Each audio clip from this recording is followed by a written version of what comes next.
शरणागत दीनार्थ परित्राण परायणे सर्वस्यार्थ हरे देवी नारायणि नमोस्तुते। विद्योद्दाम समप्रभां मृगपतिं स्कंदस्थितां भीषणां कन्याभिगर्भालखेटविलसत् दस्ताविरासेवितां हस्तै चक्रगदाशिखेटविशिखां चापं गुणं तर्जनीं बिभ्राणमनलात्मिकां शशिधरां दुर्गां त्रिनेत्रां भजे। 17 तारीख शुक्रवार का अवसर, तृतीया चतुर्थी तिथि का योग बन रहा है। चतुर्थी इस दिन क्षय हो जाएगी और सबसे बड़ा परिवर्तन इस वर्ष का जो होने वाला है बृहस्पति, जो वृषभ राशि वालों के लिए, वो है बृहस्पति महाराज अस्त होने जा रहे हैं। ये बृहस्पति का अस्त होना आपको बहुत ज़्यादा, कई बार आपकी राशि के दृष्टिकोण से कहें तो कई चीज़ों को सुला सकता है।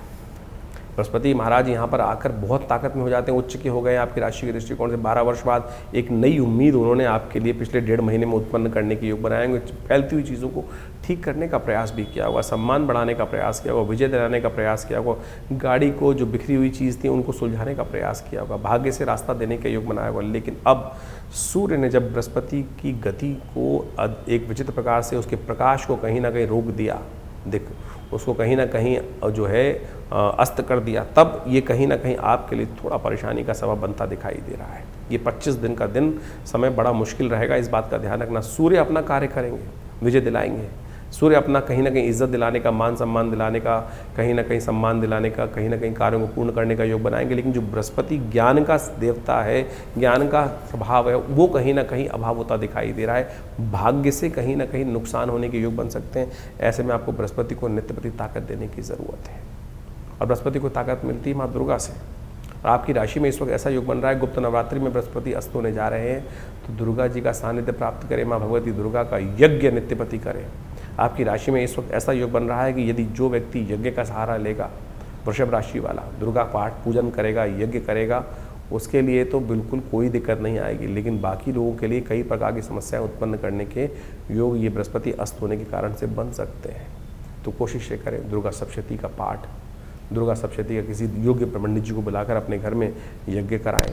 गुप्त नवरात्रि चल रही है, जैसे शारदीय चैत्र नवरात्रि में होता है वैसा ही करने का प्रयास करें। नित्यपति भगवती का मंत्र ओम ऐं ह्रीं क्लीं चामुंडाय विच्चे, इस मंत्र का जप करें तो बड़ा कल्याणकारी रहेगा। तो 17 जुलाई को ये बृहस्पति का जो परिवर्तन होने जा रहा है, बृहस्पति महाराज सूर्य के बिल्कुल सन्निकट आने के कारण से अस्त हो गए।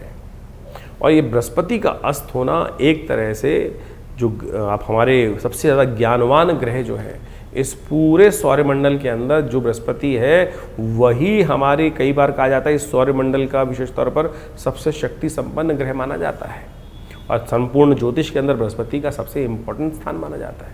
यदि देखें तो मध्य की धुरी यही है पूरे के पूरे सौरमंडल का, ग्रह नक्षत्र ज्योतिष के दृष्टिकोण से, और वही अस्त होने जा रहे हैं। सूर्य अपने उच्च राशि में 12 वर्ष बाद यहाँ विराजमान हुए और जब अस्त होने का योग बनाए तो कैसे में कोशिश ये करनी चाहिए कि बृहस्पति के अस्त होने में कई बार कई प्रकार के नुकसान, ज्ञान का, बृहस्पति किसका प्रतीक है? ज्ञान का प्रतीक, सात्विकता का प्रतीक है, शुभता का प्रतीक है। और ऐसे में कई बार कई चीज़ों में बृहस्पति के अस्त होने से बने बनाए काम कई बार रुकने के योग बन जाते हैं।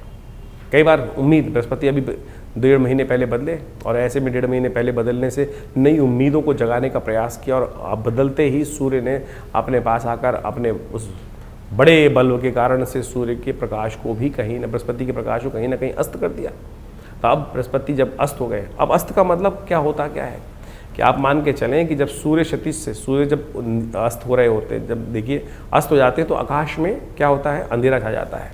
अंधेरा छा जाता है तो जो सूर्य के जो बाकी जो ग्रह हैं वो कहीं ना कहीं तारों के रूप में टिमटिमाते दिखाई देते हैं। और सूर्य जब, पृथ्वी जब घूम के जाती है दूसरी तरफ से, जब जहाँ प्रकाश होता है सूर्य का, वहाँ सब चीज़ें उस प्रकाश के आगे लोप हो जाती हैं। और जो जो सूर्य के बहुत सन्निकट ग्रह हैं, यानी आप इस वक्त देखें जब सूर्य उदय हो रहा होगा तो बृहस्पति उसके बहुत सन्निकट है, तो वो आकाश मंडल में दिखना बंद हो जाएगा। तो अब उस ग्रह को अस्त बोल दिया जाता है, यानी उसका प्रभाव शून्य हो गया। ज्योतिष गणनाओं में कहा जाता है कि उसका प्रभाव शून्य हो गया, वो वास्तविक तौर पर अपना प्रभाव पूरी तरह से नहीं करेगा। अब जिन कुंडलियों में बृहस्पति का शुभ प्रभाव पड़ रहा था वो भी शुभ लोप हो गया, और कहीं कुंडलियों में योगा योग बनते हुए व्यक्ति के लिए बृहस्पति का अशुभ प्रभाव कुंडली में बन रहा था तो वह अशुभ प्रभाव भी कई प्रकार से कम हो जाएगा। तो आपकी राशि के दृष्टिकोण से आपको ये समझ लेना चाहिए कि कहाँ अच्छा प्रभाव है, कहाँ नेगेटिव प्रभाव है। उसके अनुसार से हम बृहस्पति को सात्विक ताकत देने का प्रयास करें। देवयोग से इस बार बृहस्पति जब अस्त हो रहा है तो उस वक्त गुप्त नवरात्रि चल रही है, और हमने ऐसा देखा है कि जब भी बृहस्पति कहीं ना कहीं कुंडली में, किसी की कुंडली में भी खराब हो, ऐसा व्यक्ति दुर्गा जी की आराधना करे, तब उसके जीवन से समस्त कष्ट दूर होने के अपने आप योग बन जाते हैं। तो ऐसे में कोशिश ये करें, आपकी राशि के दृष्टिकोण से हमने सबसे श्रेष्ठ दिखाई देता है कि माँ भगवती दुर्गा की आराधना, दुर्गा सप्तशती का पाठ, या देवी सर्वभूतेषु बुद्धि रूपेण संस्था नमस्तस्यै नमस्तस्यै नमस्तस्यै नमो नमः, इसका नित्य प्रति कम से कम 108 बार जप कर दीजिए। हो सके तो पीली चीज़ों का दान करने का प्रयास करें। माँ भगवती के मंदिर में जाकर उनको पीले वस्त्र अर्पित करने का प्रयास करें। और सबसे श्रेष्ठ रहेगा कि नित्य प्रति आप एक काम और करने का प्रयास करें। ये हल्दी की गांठ आपको मिलेंगी, इस हल्दी की गांठ से जो जल में डालकर उसको विशेष तौर पर हल्दी युक्त जल बनाकर फिर उससे स्नान भी नित्य प्रति कर लीजिए। ऐसे में ये बृहस्पति का अस्त होने का प्रभाव आप सत्य देखेंगे कि बहुत कम हो गया है। तो इसका नित्य प्रति इस प्रकार से उपाय करने का प्रयास कीजिए और देखिएगा कहीं ना कहीं बृहस्पति का नेगेटिव प्रभाव जो है, बहुत छोटे छोटे उपाय बताएं। बृहस्पति का मंत्र है ओम ग्रांग ग्रीं ग्रौंग से गुरुवे नमः, इस मंत्र का नित्य प्रति जप करने का प्रयास कीजिए, बहुत सुंदर रहेगा, आपके कष्टों को दूर करने का योग बनाता रहेगा। तो इस प्रकार से ग्रहों का प्रभाव आपने बहुत डिटेल में हमने आपको समझाने का प्रयास किया। दिन पर दिन ग्रहों का परिवर्तन किस प्रकार से हो रहा है।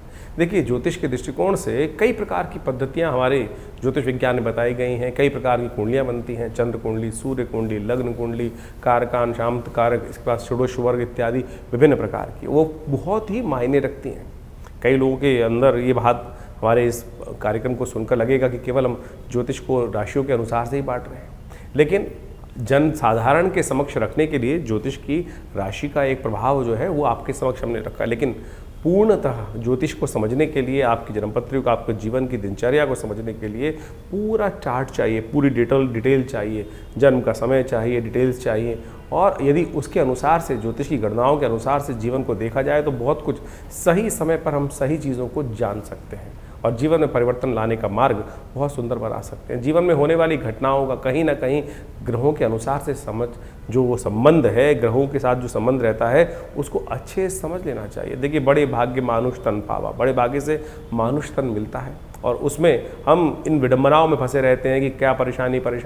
ज्योतिष का आविष्कार, ज्योतिष के सृजन इसीलिए किया गया है कि समय, बड़े भाग्य मानुष तन पावा, कि एक बार जन्म मिला है और उसको हम ठीक सही से, जो अपने पूर्व जन्म में कृत्य कर्म है उनसे बचते हुए, उन दुष्कर्मों से बचते हुए शुभ कर्म की तरफ कब कौन सा कर्म कैसे करना है, टाइम बर्बाद ना हो, जिससे समय बर्बाद ना हो, उस चीज़ को समझकर कार्य करने का हमें प्रयास करना चाहिए। इसलिए ज्योतिष का ज्ञान अवश्य लेने का प्रयास करना चाहिए। भविष्य में कब कौन से मोड़ पर किस प्रकार का जीवन में कार्य हमारे समक्ष आने वाला है, कौन सा कर्म कहाँ किस प्रकार से आएगा और दुष्कर्म से बचने के लिए किस प्रकार का कर्म हम कर लें तो कैसे भार कट सकता है, ये ज्योतिष की ग्रह गणना बहुत आसानी से हमें बता सकती है। तो इसके अनुसार से आप सोचें, समय समय पर हम विभिन्न प्रकार के कर्म करते हैं, उससे जीवन में दुर्भाग्य सौभाग्य में परिवर्तित हो जाता है। जैसे आजकल गुप्त नवरात्रे चल रहे हैं, गुप्त नवरात्रों में कहा जाता है माँ भगवती दुर्गा की आराधना यदि श्रद्धा के साथ कर ली जाए, ना कोई ज़्यादा ड्रामेबाजी करने की ज़रूरत नहीं, ना शो ऑफ करने की ज़रूरत है, क्या ना कोई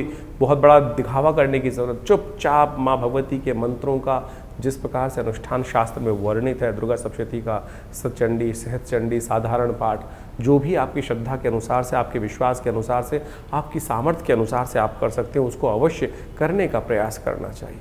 जीवन में बड़े बड़े कष्ट कट जाते हैं, बहुत बढ़िया जीवन में घटना घट जाती हैं। बहुत सारे लोग समय समय पर जीवन में आते रहते हैं, समय में देखते रहते हैं, कष्ट जीवन में आ रहे हैं, विवाह नहीं हो रहा है लोगों का, बहुत सारे कष्ट देखने को मिले। अभी कुछ दिन पहले कई लोग आश्रम पे आते ही रहते हैं, बहुत सारे, एक ऐसा ही केस आया हमारे पास में ही थे, करीब 20-30 साल से जानते थे, उनके कोई रिश्तेदार थे, वो आए, जीवन जन्मपत्री देखने को मिला, जन्मपत्री में कुछ भी ऐसा दोष दिखाई नहीं दे रहा था, लेकिन उनकी वार्तालाप से लगा कि उनके स्वप्न में बार बार उनके पूर्वज कहीं ना कहीं उनको दिखाई दे रहे हैं।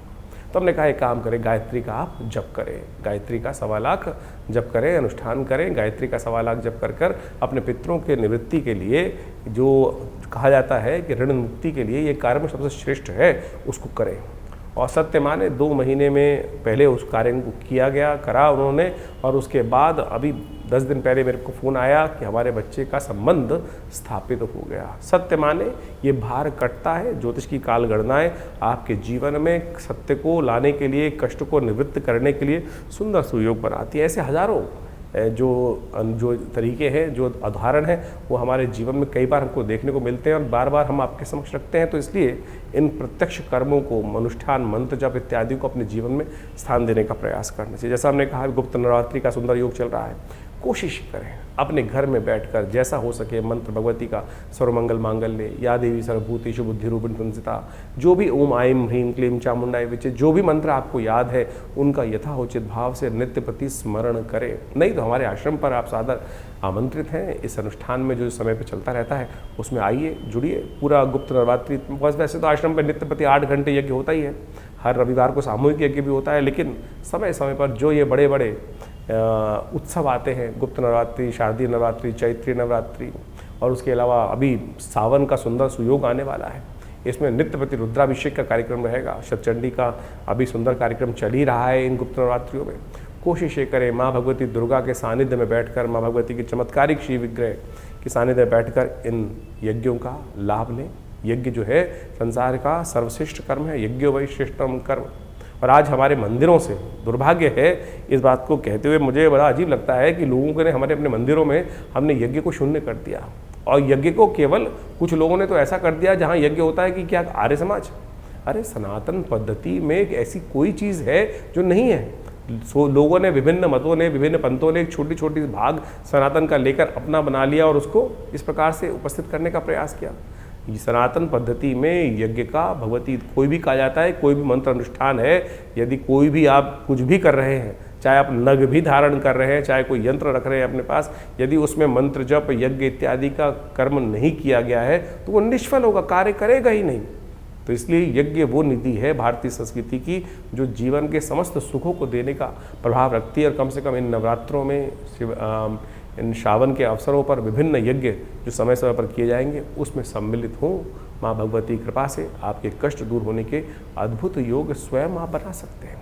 और हमने इन सब विधानों को बहुत सारी अपनी पुस्तकों के माध्यम से जगह जगह बताया भी है, तो आप उन पुस्तकों को पढ़ सकते हैं और अपनी समस्याओं का निदान भी जान सकते हैं। आश्रम से प्रकाशित विभिन्न पुस्तकें जो आपको दिखाई जा रही हैं, उन सब में आप कोशिश करें, पढ़ें, उन सबको समझें और आश्रम में भाग ले सकते हैं विभिन्न कार्यक्रमों में। आपका धन्यवाद।